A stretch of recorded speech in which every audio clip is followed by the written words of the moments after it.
کاروباری لوگ اس بات کو بڑی اچھی طرح جانتے ہیں کہ ہمارے کاروبار میں اکثر دکاندار ذہن میں یہ خوف بٹھائے ہوئے ہیں کہ اگر پہلا گاہک جو ہے وہ میں نے ادھار کا ڈیل کر لیا تو میرا سارا دن جو ہے وہ ادھار ہی چلتا رہے،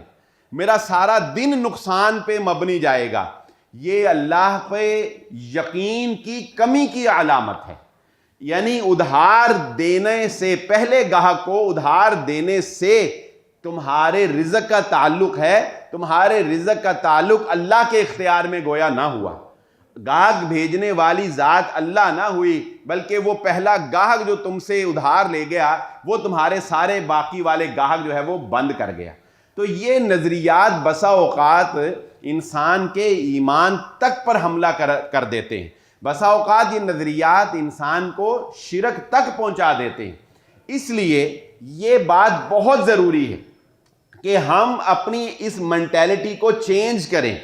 ہم سوچیں، ہم پرکھیں معاشرے میں جو چیزیں رائج ہیں کہ ان کی حقیقت کیا ہے، کیا اس کا لاجک سے کوئی تعلق ہے،